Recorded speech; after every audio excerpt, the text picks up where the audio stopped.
Mark is the co-founder of the Stanford Peace Innovation Lab. He predates me in the Persuasive Technology Lab and at the Peace Innovation Lab. His interests are in mass collaboration, mass interpersonal persuasion. He also acts as a collaboration evangelist for H-Star and MediaX.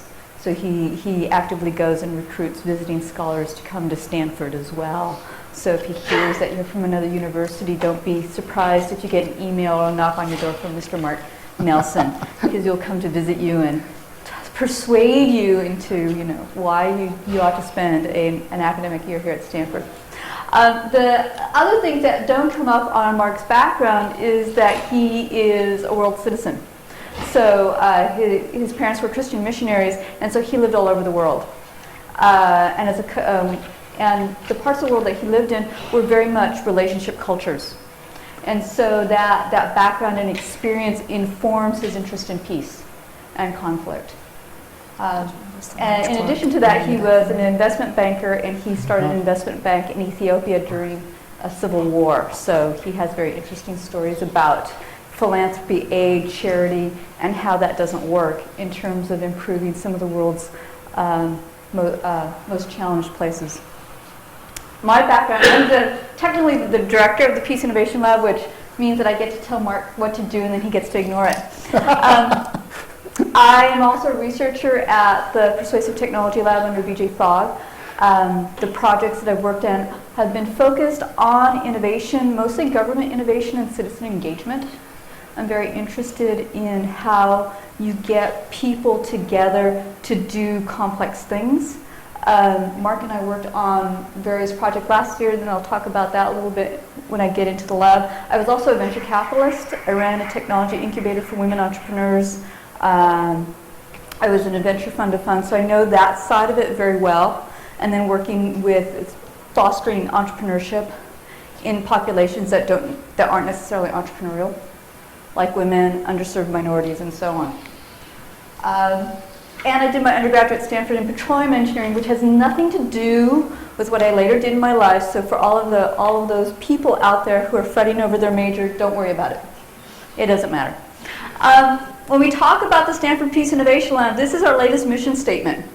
And I can read it for you, or you can read it yourself. So we're looking at developing quantitative, predictive, computational systems and methods to sense engagement levels and interaction quality across group boundaries. That sounds very highfalutin. Basically, what we're interested in is, in this era of social media and passive sensor networks that are capturing everything that we say and do, the internet of behaviors, there's a unique opportunity to see how people really interact with each other. And is it positive or negative? And then, based on all that data that we have on people, when they come from difference boundaries, how are they interacting? Are they communicating with each other or not, right? We're really interested in this because it's a unique opportunity in human history to actually measure human behavior in a way that matters. So it's a big data play, but it's around peace and conflict and pro-social behavior. And we think that there's an opportunity to look at peace and conflict in a different way, that you could actually engineer it. You could actually have peace by design.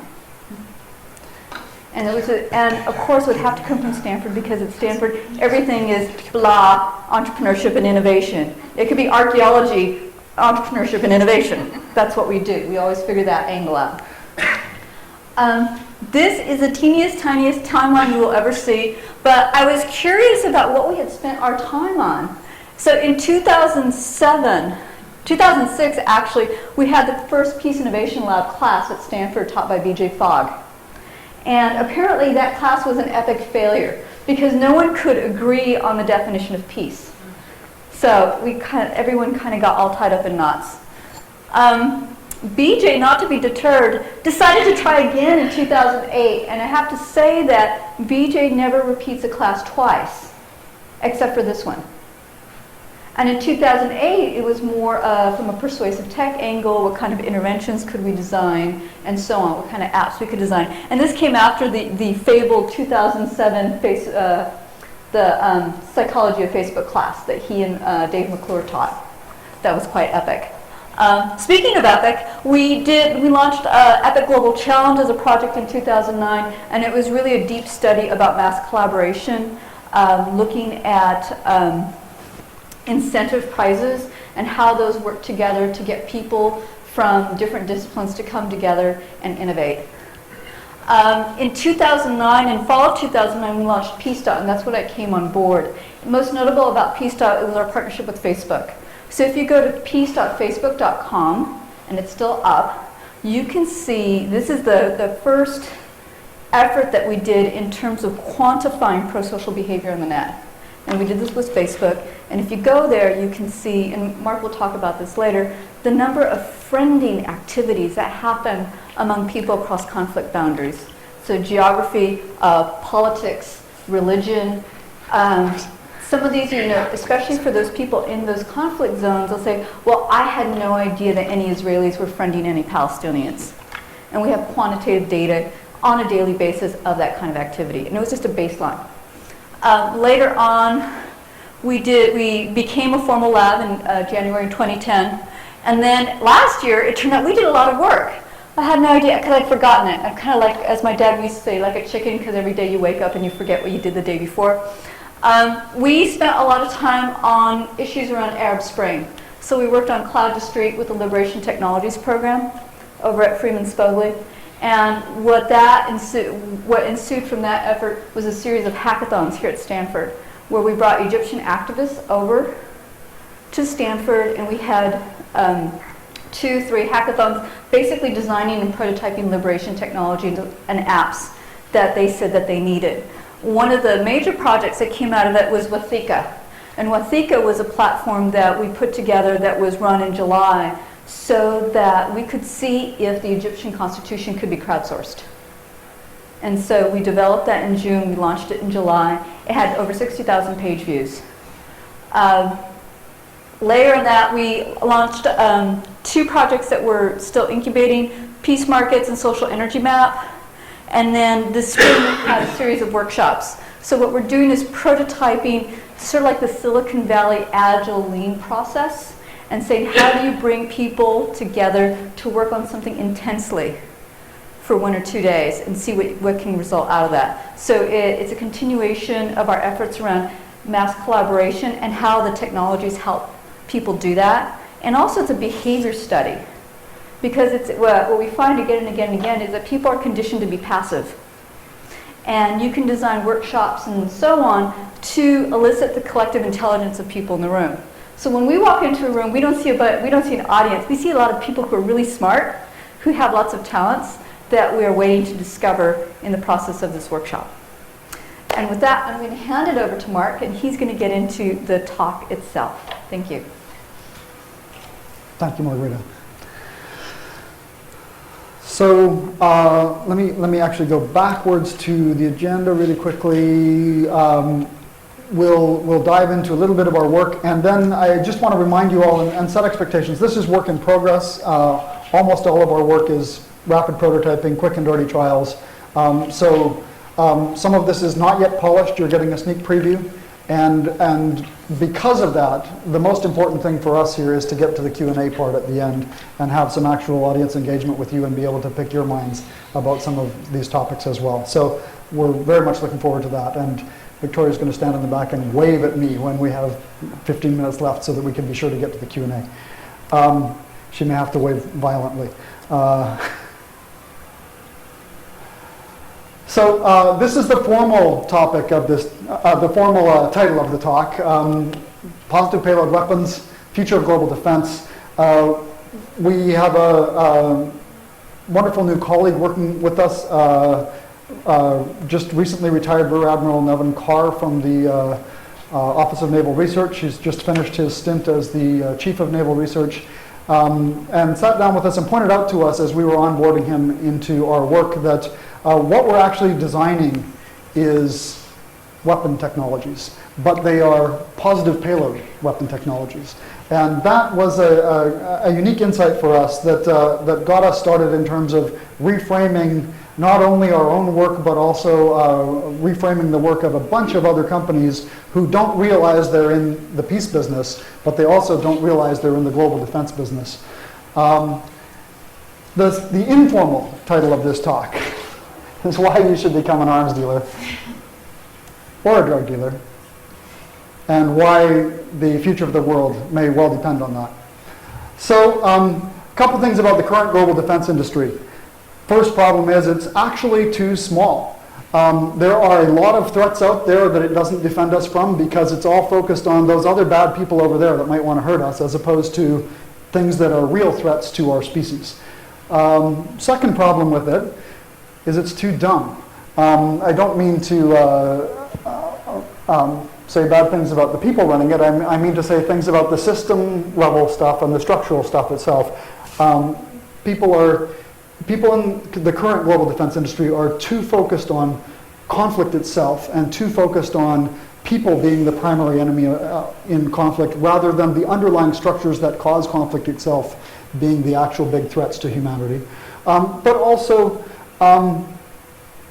because of history, people are too focused on building old school weapon technologies where you have to build a factory to build a bunch of typically hardware, metal parts, and then you have to train a bunch of people how to deploy those hardware metal parts, and then you have to get them project force out there somewhere by transporting all those people and all the equipment to the other side of the world. And then you have to deliver what the military euphemistically calls kinetic engagement. You have to knock people down, basically, and damage things. The point we want to make is that none of that takes advantage, or I shouldn't say none because there's rapid trends in this area, but not nearly enough of that old model takes advantage of current Silicon Valley kinds of technology where, as Marcus Andreessen is famous for saying, software is eating everything. That's one of the big changes that we'll get into, and it's as you're able to embed things in software that you start finding out you can do rapid iteration, rapid optimization, and that's where technologies can get much smarter much quicker. So the main takeaway point for everybody today is this creates what Silicon Valley loves to call an MDO, a massive disruption opportunity. So laughingly, our plan of attack for today, we're going to talk about what a new defense industry would look like with a much broader definition of defense. How do we actually defend ourselves as a species and the environment we depend on from the things that are really threatening us, which in most cases are not other people. We're going to talk about what some of the new advanced weapons technologies that enable that look like. And we're going to talk about emerging business opportunities in that area, because one of the big breakthroughs in our lab has been that there's a business model here. There's actually the potential for for-profit peace industries as a service industry. And that's kind of a new approach here. So let me frame this for you in terms of there are two big structural problems in the world. One is that the traditional means of addressing peace have either been, on the one hand, government-initiated policy and diplomacy, essentially. The other traditional option has been philanthropy and charity. And if you look at policy and diplomacy, the thing that you notice right away, and maybe you have to be a retired banker to see this, but the thing you notice right away is we pay for this with our tax dollars, so we never quite see how much we paid. We also never quite see what we got in return for what we paid. And so the cost and the price signal are very unclear. Over here, with philanthropy and charity, we've deliberately reduced our price signal to zero for what's the cost of peace and what's the price and also what's the value. In both cases, the structural problem is that the price signal for the cost and value of peace is being horribly obscured or else deliberately distorted. The result of that is if you are in the global capital markets and your duty is to invest a retirement fund or a hedge fund or a mutual fund, or even if you're just a bank and you're in charge of taking care of somebody's savings and looking for good investments for them, no matter how much you want to invest in good positive solutions for peace, you can't. Because there is no clear price signal, you would violate your fiduciary duty, you would go to jail. So one of the structural issues that we're addressing is how to create a really clear price signal so that global financial markets can look and say, here's a very clear value signal for peace, here's a very clear cost signal for peace, that's a buy. Let's buy. I'll leave the other structural problem for the Q&A maybe. But one of the things that's happening here is we're addressing that, and what that means is there is this broad middle way between the traditional policy and diplomacy government approach and the traditional philanthropy and charity approach that is peace as a for-profit service business. We'll drill into that a little more further down the road. So in order to understand what we're doing and how we're doing it and how we get to a quantitative approach to peace, the first breakthrough for us was we realized we can model peace in terms of human engagement. What this comes down to is we can essentially look at the quality of engagement, how bad is it in a conflict, and the quantity of engagement, and we can just plot engagement episodes there, and that begins to give us an interesting engagement possibility space. And what you see as you go through the history here is this enables us to plot a scatter plot, for example, of engagement episodes between any two parties in a conflict, and it could be two individuals in a marriage fighting, or it could be two countries or two superpowers. So it's scale independent. You can plot those episodes, you can abstract the trend line, and you can begin to see where a conflict is going and if there are any signature characteristics there. We'll come back to that in a moment here. In order to understand some of the key significance of that, you have to understand the basic components of advanced ranged weapon systems and some of the important aspects of those components. So first piece here, you got to be able to detect that there is something out there and you need to monitor it and it might be a threat.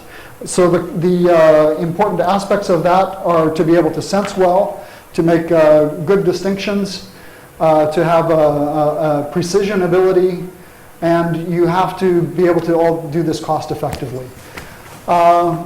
Next component over here, you've got to be able to do targeting well. Once you've detected that something out there might be a threat or is a threat, then you have to be able to get your sights on it essentially and track it. So this involves clarity, precision again, range. You have to be able to see something going on at some distance away, typically in space and in time. And again, there's a cost factor there. Then you've got to be able to deliver or deploy your intervention, whatever that is. Important aspects of that there, again, are range, speed of deployment, how quickly can you roll it out, again, precision of delivery, and again, cost of delivery comes into play in a big way. What did I just do? Not last and not least, how smart are your interventions? How smart are your weapon systems? Components here are got to be self-improving, got to be optimizing in some way. Last, and definitely not least, is payload. Whatever your system is delivering has to make a difference. You have to have an effect when it's delivered. The typical as our Admiral friend likes to say, the typical thing that traditionally has been delivered is a big boom of some kind. And some time ago, people began realizing more in the government and defense side of things rather than the manufacturing side of things that what you're actually trying to do is elicit a particular effect. You don't necessarily just want to deliver something destructive. You're trying to deliver something for a reason, and the reason is to get a particular response that you want. And sometimes when you deliver a big boom, you get exactly the response that you don't want. So aspects of payload, impact in time and space, how big an effect does it have, how wide is that effect, and how long does that footprint last through time. The power of that impact, and again, the cost of that impact. So what I want to draw your attention to here is that there have been two really big changes in the last few years in this layout. One is that all sorts of things have shifted from being hardware to being digital and virtual. So everything has moved into, not quite everything, but all sorts of things have moved into the, more into the software space, more into Silicon Valley's native turf, basically.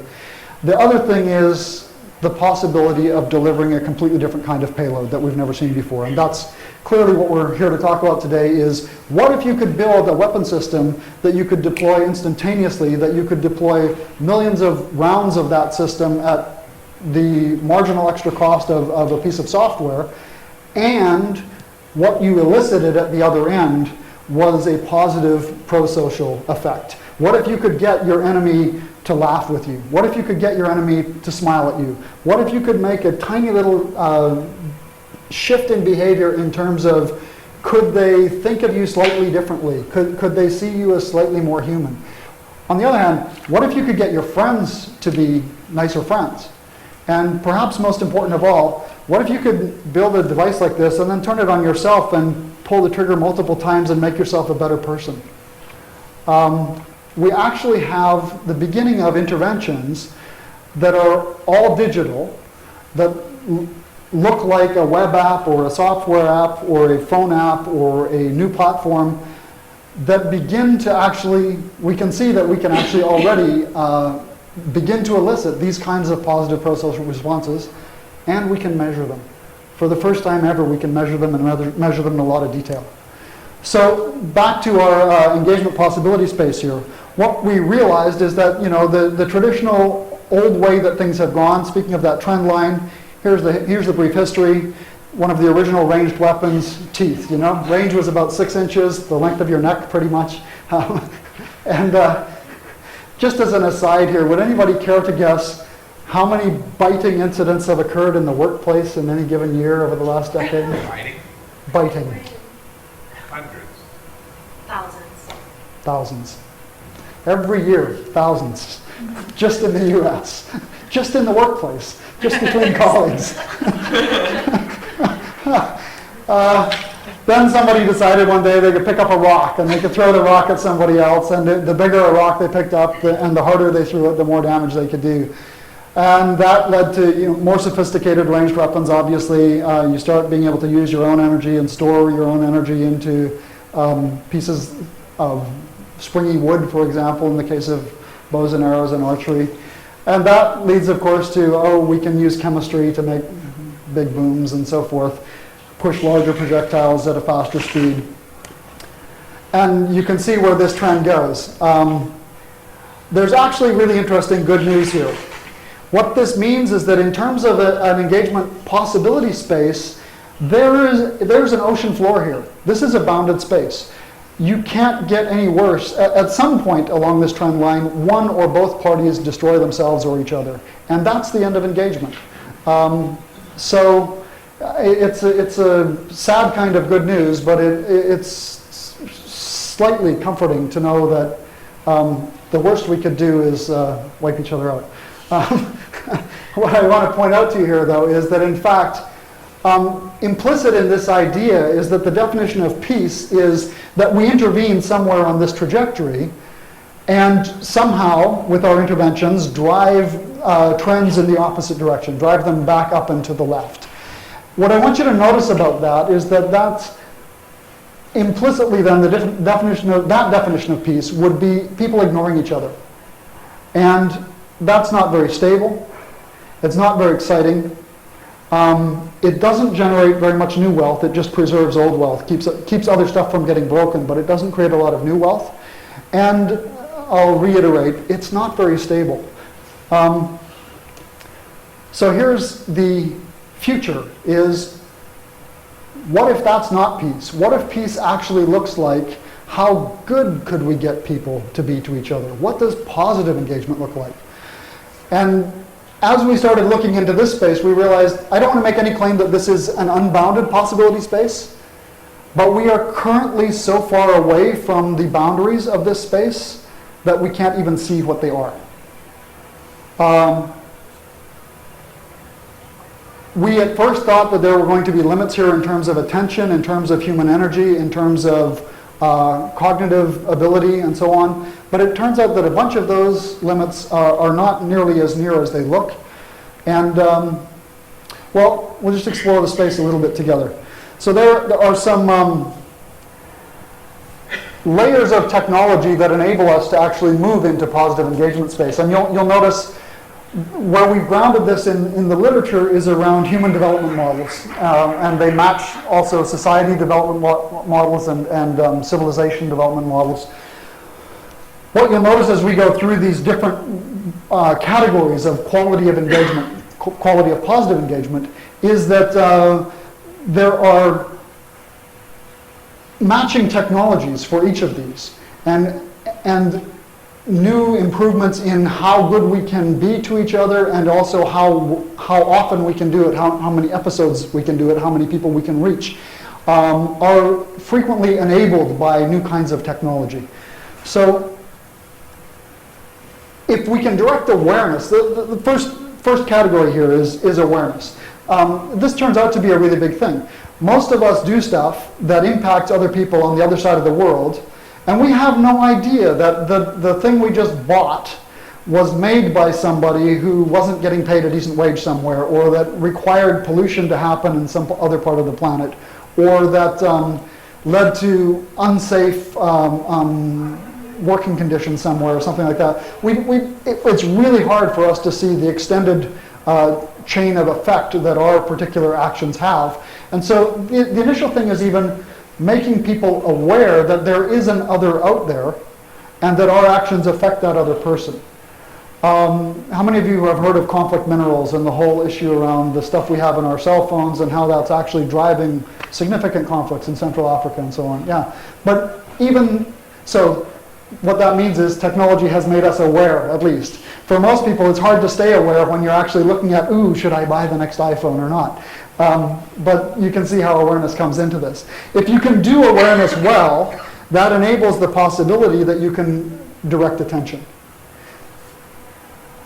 which means focused awareness, essentially. The ability to stay aware when you're looking at the next iPhone that, oh, if I buy this, it probably has some impact somewhere else.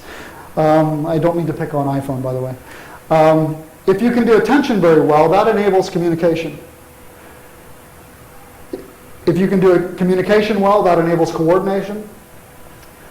Coordination done well enables cooperation. And here's where it gets interesting, because everything up until here is positive engagement. But what I want you to notice, so in the literature, this is called negative peace down here. How do you get people to stop being, or to be less bad to each other? Stop being bad or be less bad to each other. That's the negative peace space.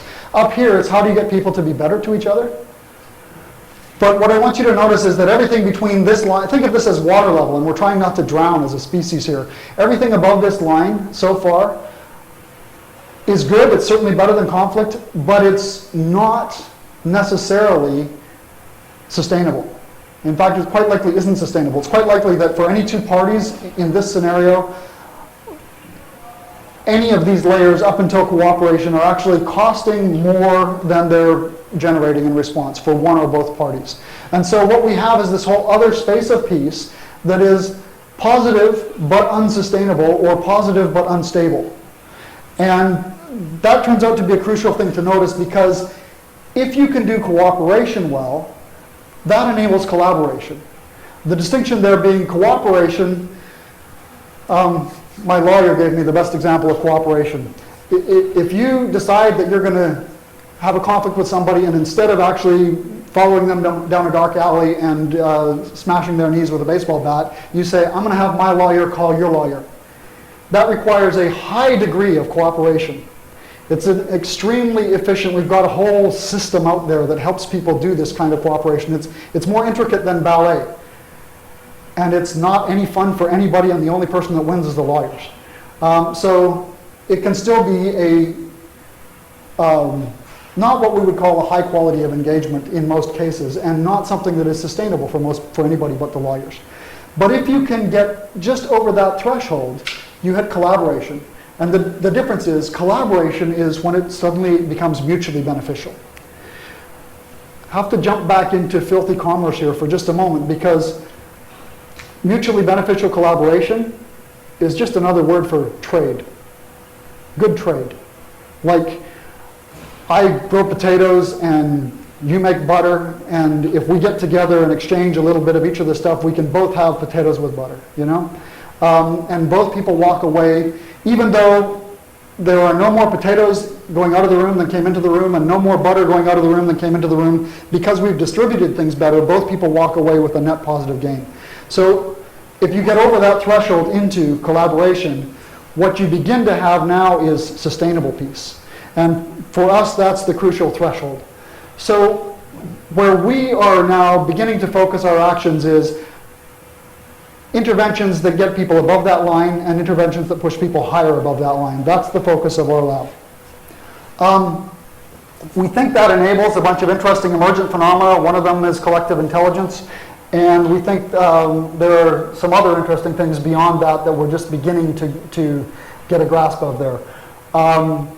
And it'll be interesting to see what kinds of other layers of technology enable these other kinds of emergent phenomena. So the big question is, how far up and to the right can we go? What's the upper limit here? And how big a possibility space is this? And what I want to tell you is that's where all the new value creation, new wealth creation opportunity is out there. So let's kind of look at the design specs for these two different spaces. Because there are some very distinctive qualities between space A and space B. First of all, up here it's generative, down here it's destructive. A lot of new stuff gets created up there. A lot of approaches down here are remedial rather than generative. A lot of new wealth happens up in that space. And what we basically get down here is new costs, or preserving old wealth at the best, if we're lucky. We invoke all sorts of network effects up here because it's built on communication technologies and social technologies that create and expand networks. So you start invoking Metcalfe's law and Reed's law and some other lovely things. Very nice positive feedback loops. Networks get broken down here and fractured. Last but not least, this tends to be much more rewarding in this positive engagement space. Negative engagement space tends to be much more about punishment. Related, but somewhat different, positive engagement space generates more abundance, and negative engagement space tends to be driven by scarcity and ideas of scarcity. Last but not least, we've got some good positive emotions going on up in the positive engagement space, and negative engagement is driven by fear, usually. I don't want to say that fear is always misplaced, but we know something about the human brain, which is that we are way more threat aware, and we tend to exaggerate in our own minds the danger of any given threat to us, and we're typically not opportunity aware at all, or much less so. So what this means is that in this design space, the target again is up and to the right there. How can we make differences way out there that move people towards better pro-social behavior? So fundamentally, the research question in our lab is, how good can we be to each other? And how can we enable that with technology? And that was not what I was expecting. There's another piece to this, and this is again where the technology opportunity comes in, which is, how many of you are familiar with a concept called the Dunbar limit? What? Dunbar limit. Turns out that the way our brains are structured, roughly about, we can maintain roughly about 150 high quality relationships with about 150 other people. Yeah. Remembering them well enough to track their activity and their behavior and their state from day to day and stay engaged and so on. That's roughly the limit of our brain right there. When you start having more engagement with more people than that, the engagement quality starts degrading because, some of you I'm sure have far more than 1,000 friends. I passed over the 1,000 friend limit on Facebook a little while ago, and I really noticed that my ability to engage begins to taper off. And my ability to engage with real quality attention and care and concern gets overwhelmed. I'm sure you've all have noticed a similar thing. So So there's a cognitive limit here that's interesting. And when we were first looking at what are the bounds of this space, we thought that's probably the limit. It's probably a wetware limit to our brains. Well, it turns out that some technologies help us get past this limit, and the fact that a bunch of us in this room have more than 1,000 friends on Facebook is one early indicator. But it also turns out that as more and more of who we are actually gets embedded into software and becomes our virtual digital footprint in the web, I'm now in a situation, like all sorts of people, where far more people interact with me via email or via my Facebook profile or via LinkedIn and so on. So I have this virtual persona out there that is doing things for me. What I want you to notice is we can begin to build technology that has positive pro-social behavior set as the default, so that even when we're engaging each other in automatic, automated ways, it's not easy to be bad to each other. And let me give you a very quick example of that. You will all have noticed, for example, that Facebook doesn't actually have a don't like or dislike button. You can unlike something, and if you feel real passionate about it, you have to actually go comment and say, I really don't like this. Where the heck is the dislike button? And you know what? They're never going to make one, because they're tunneling your behavior so that you can either like something, and there's a cue there and a prime and a trigger that you should like it, or else you can ignore it. Those are your two options. That's very deliberate on their part. We can begin to make that kind of default stuff built into all sorts of our software, where as our virtual agents begin to engage each other more and more on behalf of our physical, more limited wetware brains, the defaults in that engagement are automatically set to be positive defaults. So there's if you're in the software design business or so on, there's lots of interesting opportunity up in that space. I'm going to fly very quickly through a few more pieces, and then I really want to get to the Q&A here because we're running out of time. Just some dimensions of human violence. First thing is episode size, which corresponds in many cases to frequency. So you have things like world wars out there on the right end of the spectrum, and they're large, and you have things, they're also rare, thank goodness. Then you have things like domestic violence, which tends to be small but widespread, but and a little too common for everybody's liking. Turns out when you look at the numbers that more people are impacted by domestic violence than by war. But because it's spread so thin and it's so ubiquitous, it doesn't seem like nearly as big a threat to me. When I said earlier on that our defense industry is too stupid, that's the kind of thing I meant. Domestic violence is actually statistically a larger threat to the human species than war is. But we don't see it that way. We go for the drama, you know? So, I'll come back to this in a moment where we're driving the thin edge of our wedge here. But we're looking for, this seems to be the opportune place for us.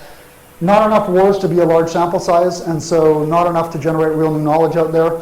Even armed conflicts or militarized conflicts, there were only 17 in the world last year. That included the Arab Spring. There's only 14 so far this year. So they're diminishing, which is great for humanity and bad for us as researchers. So we have to look down one scale level. And where we're focused at this point now is urban violence, because cities make really nice comparative units. They give us a really large sample size, and it turns out that here's the first place that we're able to build a business model underneath peace services. Another dimension of violence here, structural.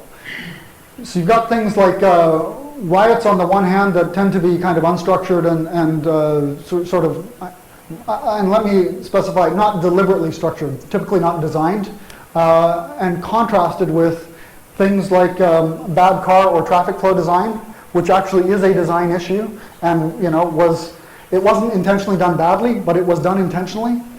And it turns out again that more people are injured by this stuff than by that stuff. And so here's another example of the defense industry stupidity, where here's a significant threat to us as a species. Go look up the number of people that are killed or injured in car accidents every year. It's higher than the number of people that are killed or injured in wars every year. And we're very deliberately doing this to ourselves by design, and we're not even noticing. We don't view this as a really big threat, and we don't spend anything like the same budget on addressing car safety factors as we do on addressing new weapon systems.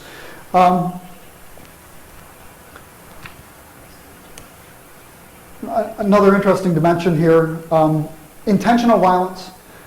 So, driven frequently by some of the limitations of our own brain, cognitive heuristics where we automatically note differences and we automatically assume that differences are threats and so on.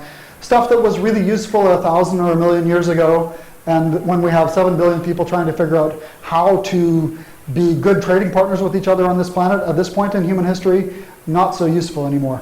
Although maybe useful in a different way, because when you start noticing now, oh, that person's different from me, this is something we are beginning to do well in Silicon Valley. We're noticing, oh, that person's different from me, that means there's probably something I could learn from them. And there might be something, if I'm lucky, that I could teach them. And we'd both walk away better off. So the sensing ability shouldn't go away, but how we translate it, the meaning we give it, should go away. The cognitive biases tend to be habitual, and at the other end of intentionality, we get engineering genocide, and that, of course, tends to be more deliberate. So these are just a couple of the, or several of the different dimensions that we're looking at as we begin to map this space out. And again, where we're setting our sights is at the city level, which falls about roughly there on that dimension.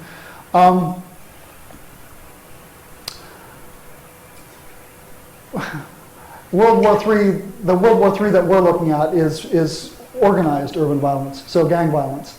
Turns out that this is a networked phenomena. Turns out that if you're looking at it at the level of one city at a time, it doesn't look that big. But if you're looking at it in terms of the interlocking treaties that gangs have, it's actually a large-scale phenomena. And so we have this strange advantage from a research perspective that we have a large-scale phenomena that has been chunked down into nice pieces for us. As we look at gang violence, it turns out, much to our surprise and everybody else's, that the industry most impacted by urban violence is banks, and that it's a huge impact. The dots basically connect like this. Violence directly drives property values down.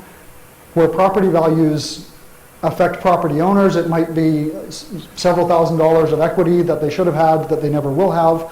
But where it all aggregates is the banks that lend money to property owners to buy those properties, and their portfolio collateral value should have been this, but it's this instead.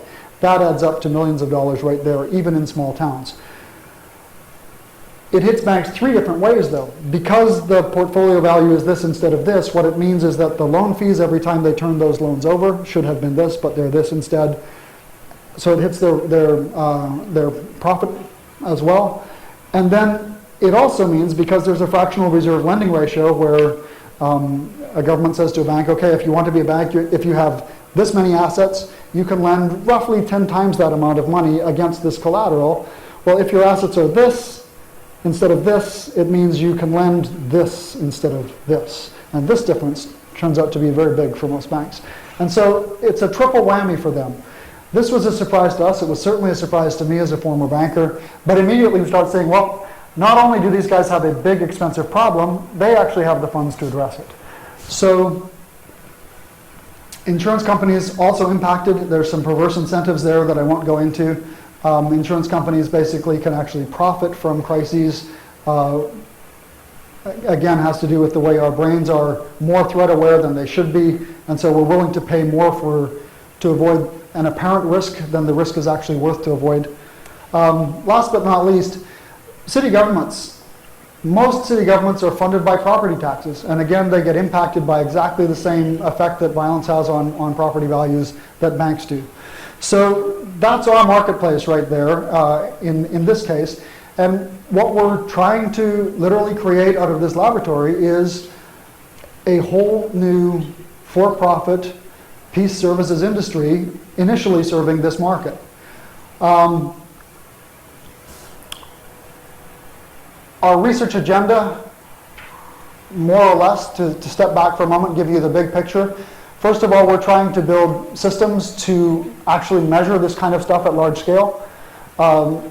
Second of all, to be able to model it, if we can do the modeling well, to be able to predict this large-scale human behavior, to begin to see where there are signatures that indicate we've got violence that is about to break out. Even if we can get a day or two of forenotice on that, that's going to be really nice for deploying interventions. And the part that isn't on here is if we can do prediction well, then we can do simulation really well. And that means we can quickly test a bunch of different interventions without having to deploy them in the wild. Our basic measurement unit, this how we were able to quantify peace. So old school engagement looks like this.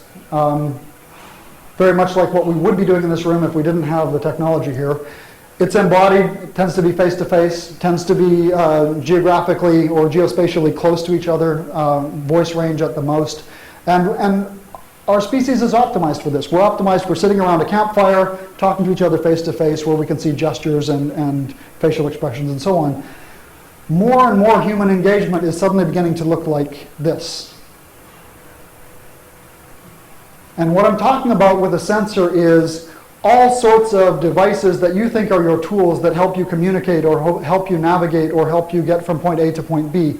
It's your cell phone, it's Facebook, it's email, it's your GPS, it's your the computer in your car engine. All of those things are actually measuring social behavior. They're measuring, to some degree, your engagement with other people. So suddenly, thanks to technology and thanks largely to Silicon Valley, we have this lovely ubiquitous sensor network that has been deployed all around the world and is growing like crazy and reaching out into new spaces every day. And that enables us to passively gather engagement data where, thanks to social technology, we know all sorts of things about person A's group affiliation here. And we know all sorts of things about person B's group affiliation. And so when person A sends person B a text message, or when person A hits like on person B's photo on Facebook, just as a couple of brief examples, that becomes a data point between all these groups and all these groups. And we can begin to look at the quality of engagement there as well. We call these episodes of engagement minimum acceptable peaceful interactions. They have a data structure that looks very much like this. Person A with person A's group affiliation, some unilateral action through a sensor, and then person B and their group affiliation. They show up all over Silicon Valley. That we abbreviate those to MAPIs. So when you start hearing people talking about MAPIs, you'll know what they're getting at here. These are quanta of human engagement. And we can also, we're getting better and better at passively being able to identify quality of engagement as well. So we can look at, for example, sentiment analysis can tell us that email was warm and friendly and humorous, and the response was the same, and so forth. Some very quick examples of these kinds of things, and let me set expectations here. Everybody's waking up. I can see you're waiting for me to get to the examples. Okay. These are, we predicted that we would see these kind of things in the wild a year ago, and we just are beginning to see them. I'll give you two new examples and one ancient example that isn't quite so technology mediated, but implies some things about the future, and then I'll wrap up here. How many of you noticed the Israel-Iran love bombing on Facebook at all? Lovely little phenomena where an Israeli graphic art designer and his wife decided, we're going to start sending messages into Iran saying, Iran, we love you, we would never bomb you, we don't want war with anybody, etc. They started sending beautiful images into Iran of Israeli people holding their kids and smiling and waving and tagging them with really nice comments, just friendly messages saying, we don't want war, it's our government, it's your government, it's not us. And within hours, they started getting wonderful responses back out of Iran of people doing the same thing. You can go look at their stats. I haven't pulled them up for today, but they've had more than 1 million views already just in the, I think this is week 8 now. And the trend is going viral in interesting ways. Things like this, basically. India, Pakistan, same thing going on there. We're working with a young colleague there, Rehman Ilyas, who's basically using these kinds of social technologies to deliver happy and friendly messages across that border as well. And then the project that we did in 2009 with Facebook that Margarita alluded to, you can literally drop into peace.facebook.com. You can see this graph, and if you mouse over these lines, you'll see the actual, the daily number for, typically it's a 1-day lag for yesterday, how many people friended each other. And the numbers are shocking. And these are new friendships. And this is just a single data point. What I want you to take away from this is the next time you hear about a terrorist act in India or Pakistan or in Israel or Palestine, count up the number of people who were affected by that terrorist act, then go here and look at how many friendships occurred across that boundary in the same day. Get some context. Because on the worst possible day in the Middle East, far more people are either being good to each other across that boundary or ignoring each other across that boundary, but you never hear that in the media.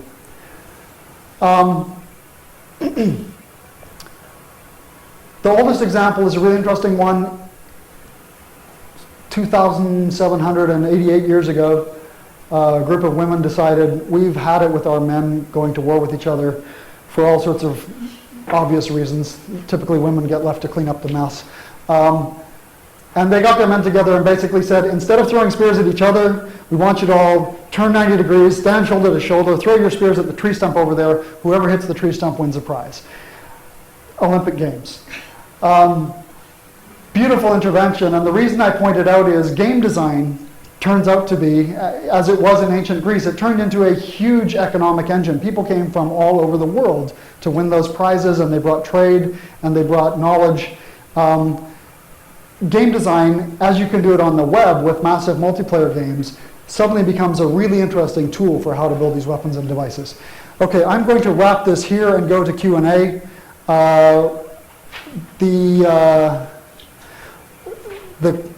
The drug dealer aspect here was that all of these kinds of positive pro-social weapons actually deliver really nice, healthy chemicals to your brain.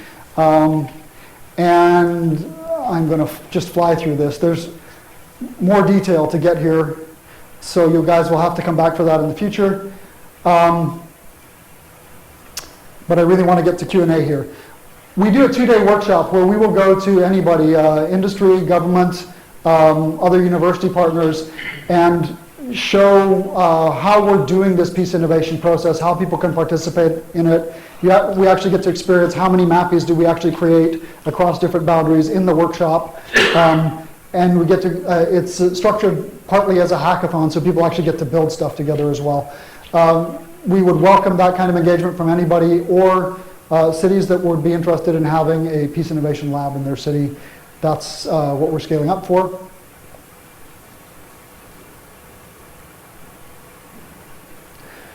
That's us.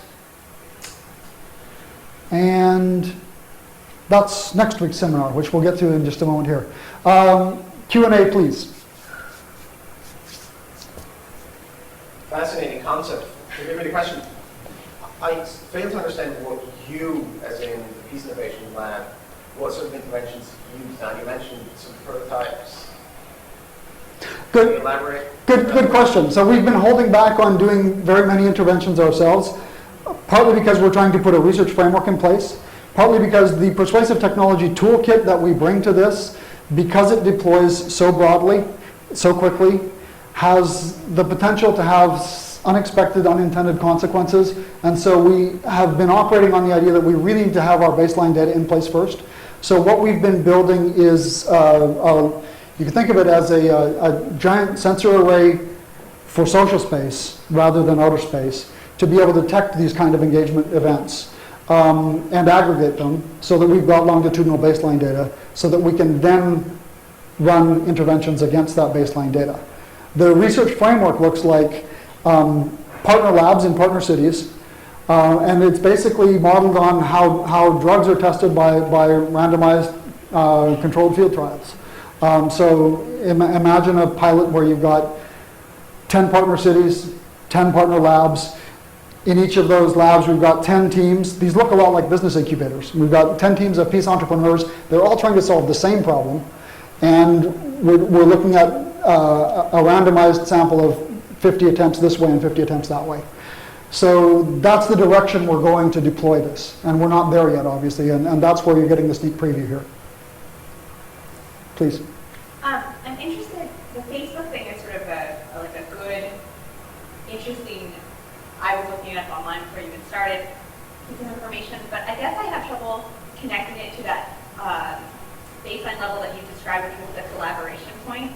I spent some time in Rwanda where people with much less superficial relationships than a Facebook friendship, I mean real relationships, killed each other, just by being told to do so on the radio. Right. So where does that technology, which is often those relationships are even more superficial than face-to-face ones, how does that push us over to the collaboration area? Or do you have any ideas about that? No, you're absolutely right. Again, the interventions that we're beginning to see are the equivalent of kids shooting at each other with rubber bands and paper or something, The thing is, these kinds of interventions can get smart really quickly because it's software, and so you can run an A/B split test. You can intervention A prime and intervention A and see which one works best, and you know from the metrics in one day that this one works 3% better. And so you discard this one and try another one. You can automate this A/B testing process. And so you can very quickly optimize any kind of intervention you're trying. Because it's so metrics driven, you can, Ronnie, as he's deploying these love bombs into Iran, he can see exactly how many views each one of those is getting, how many people viewing it are Iranian, whether they responded or not, etc. So he can, that's where the smarts comes into this stuff. He can optimize quickly. They're not powerful interventions yet in terms of the impact of any one of those messages hitting somebody and being responded to. Where they're powerful is in the aggregate. The fact that for an almost zero cost, he can deploy millions of those because it's all software. And if he can get a tiny little impact across 1 million different people in a population, in the aggregate, that's begins to be a significant impact. I should be very clear that we're not talking about creating world peace here. We're talking about, can we measurably improve a situation in some way? And we'll be very happy to have small measurements. Okay, I'm being waved at, but we've got 3 minutes. So other questions, please. I want to follow up on the first question. So I understand the persuasive technology toolkit is ready and it's piloting, etc. I just want to get an idea of what is an example of an intervention that your theories would suggest would work. For example, what might a bank do in Los Angeles to reduce gang violence? Other than having them throw love bombs at each other, what's the concrete new intervention are you thinking of going to do here in London? So riot in Los Angeles is a great example because when the Watts riot first happened, way back in the day, cost almost $1 billion in property damage just in Los Angeles, and that was 1950s dollars. So 50s? 60s, thank you. So it was really expensive, and what a bank with a property portfolio in that neighborhood could do today is, for example, say, we'll give $3 to any entrepreneur in that neighborhood who can show a Foursquare check-in between community A and community B that are rioting, where they checked in at the same coffee shop, or $5 to anybody who can show that somebody from person A brought somebody from group B a cup of coffee, or 50 cents for somebody who can get a greeting on Facebook even though they don't want to meet in person.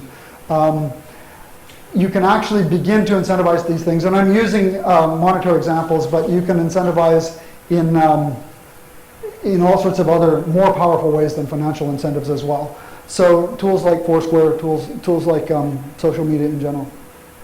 I understand the idea of making like those connections explicit and and all that. But you know, somebody who buys another person coffee is already like, you sort of, how are you not preaching to the choir in the sense that how do you create like that person-to-person transformative change between two people who are at odds with each other, who are actually sources of violence to one another?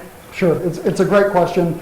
The open research question still is, does it getting a tiny effect across 1 million people, is that actually more valuable for society in that conflict situation? Or is it better to have a few heroes that do something really heroic instead of a tiny behavior spread over 1 million people? We don't know. We have to do the research to find out. Yeah.